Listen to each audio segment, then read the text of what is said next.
हम आपने बोला था हमें अकेले में मिलना है। हाँ, मैं अकेले में नहीं मिलता किसी से।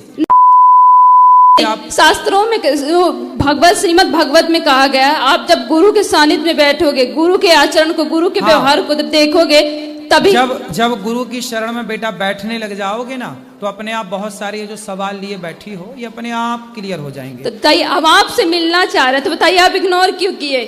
इग्नोर कहाँ कर रहे? को जानना है तो हम कैसे जानेंगे, बताइए।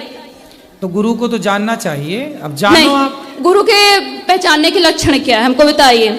अब देखो, हमने तो परीक्षा की नहीं थी गुरु जी की। देखिए नहीं, आज के समय में गली गली गुरु फिरे, हमसे दीक्षा लो, स्वर्ग जाओ चाहे नरक जाओ, 500 रुपए का लिफाफा दो। आज का समय ऐसा हो गया, बताइए।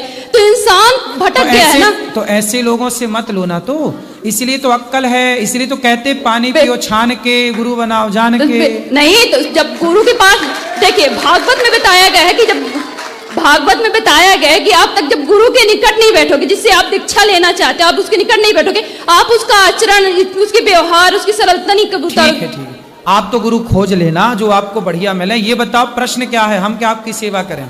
प्रश्न हमारा यही है, देखिए हमारा प्रश्न यही है कि आज गुरु दीक्षा देना कितना सामान्य हो गया। जिस गुरु भागवत में जिन कहा गया है कि जब गुरु दीक्षा लेना था तो पहले गुरु के सानिध्य में बैठना चाहिए, है ना, गुरु को जानना चाहिए। आज राम को सब मानते हैं, लेकिन राम की नहीं मानता। भगवत गीता को सब मानते, लेकिन भगवत गीता की कोई नहीं मानता। इसलिए आज समाज में सुधार नहीं हो रहा। बताइए, इतने लोग व्यासपीठ में बैठते हैं, कुछ लोगों के तो सुधार हो जाता है, लेकिन कुछ लोगों में क्यों? हम जैसे घर पर पर्सनल है बेटा, तो पर्सनल बात यहाँ के बात कर लो।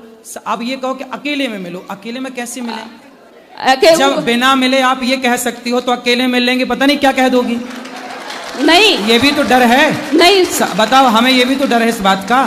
बिल्कुल सही बोल रहे, बिल्कुल सही बोल रहे, बिल्कुल सही बोल रहे। नहीं, हम ये बताइए, हम आपसे जब बातें कर रहे हैं, आपसे जब कुछ पूछ रहे हैं, तो आपसे बता तो रहे हैं। अभी आपके हाथ में माइक है, आप पूछ लो, जो पूछना आप पूछ, हम बताने को बैठे तो हैं। इग्नोर बेटा कहाँ किया जाता है? जब आप गलत हो तो आपको बोला जाएगा कि ये रॉन्ग है, ये नहीं। अभी आप सही हो तो आपको माइक दिया, सम्मान से देखो हम आपसे बात कर रहे हैं। बिल्कुल सही बात। आप अब देखो, इसके बाद भी देखो, मैं 1 घंटा समय दे रहा हूँ इस जनता को, आपको बात कर रहा हूँ, आपसे मैंने कोई पैसे नहीं लिए, फ्री में आपकी सेवा कर रहा हूँ, फ्री में आपसे बात कर रहा हूँ, फिर भी आप शिकायत करोगी? नहीं, तो ऐसा है जितना मैं समय दे सकता हूँ ना आपको, उतना ही दे पाऊंगा, और जिस मर्यादा से देना चाहिए मैं उसी मर्यादा से समय देता हूँ। आपकी मनमानी तरीके से मैं आपको समय नहीं दे पाऊंगा। नहीं, बताओ, अकेले मिलना सही है? फिर हम ये पूछना चाहते हैं कि लाइफ का पर्पस, जीवन का पर्पस क्या है? इंसान क्यों आया है धरती पर? अच्छे काम करने। फिर क्यों इग्नोर कर देता है? बताइए। आखिर व्यासपीठ में तो यही सिखाया जाता है। हम जब से अभी आपसे हम मिल रहे हैं कि नहीं? मिल रहे हैं, लेकिन देखिए, अब हम आपको हम गुरु क्यों नहीं होता है?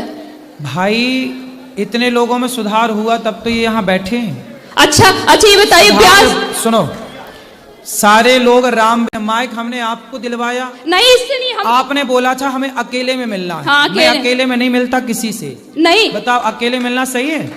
फिर आप चाहती हो अकेले में मिले, ये गलत है, ये रॉन्ग है। मैं सबके सामने आपको माइक दे रहा हूँ, जो भी जिज्ञासा है पूछो। अकेले में क्या बात? नहीं, हमारा कहने का मतलब इंसान कुछ पर्सनल हो।